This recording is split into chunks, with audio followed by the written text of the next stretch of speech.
प्रशांत किशोर जी ने एक बहुत बड़ा मौका दिया है। मैं निश्चित रूप से इस मौका को अपने सारे मुद्दे आपके सामने रखे हैं कि वो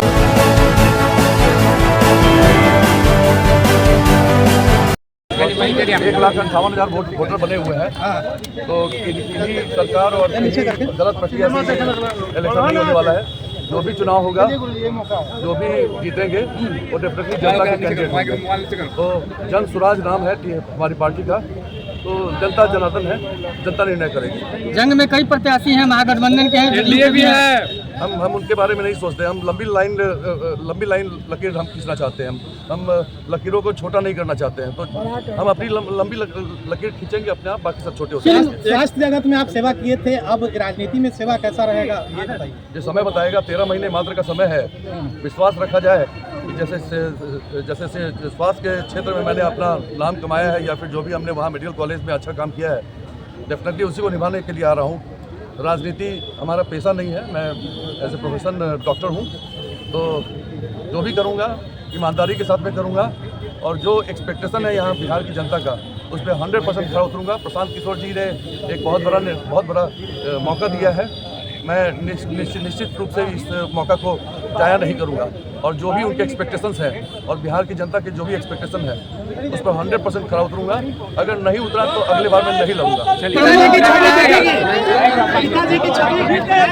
लेते आ रहे हैं, उनकी तरह जनता का वोट लेकर वो अपने चुनाव क्षेत्र से गायब नहीं हो जाएंगे।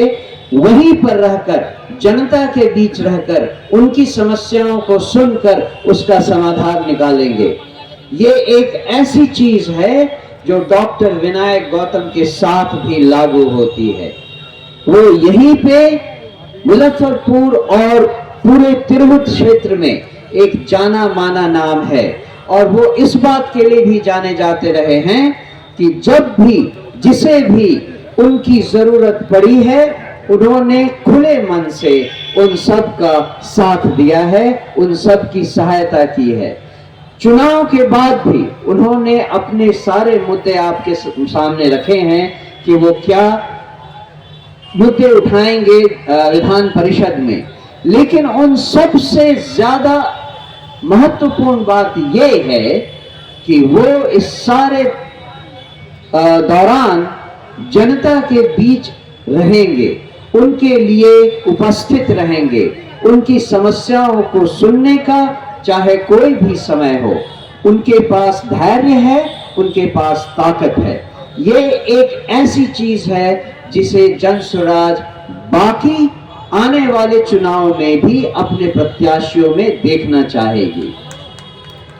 एक दूसरी बात है जो इस मौके पर मैं आपसे कहना चाहूंगा। जन स्वराज का निर्माण, जन स्वराज का जन्म शासन पाने के लिए नहीं हुआ है। हम यहाँ बिहार में शासन पाने के लिए नहीं इकट्ठे हुए हैं।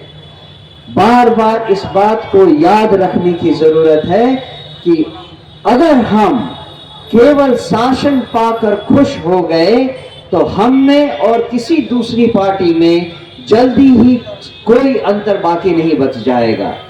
हमारा ध्येय है बिहार में बदलाव लाना, और बिहार में बदलाव लाने की पहली सीढ़ी, उसकी तरफ जाने का पहला कदम शासन पाना है, जिससे हम विकास के लिए सही नीति कानून बनवा सकें।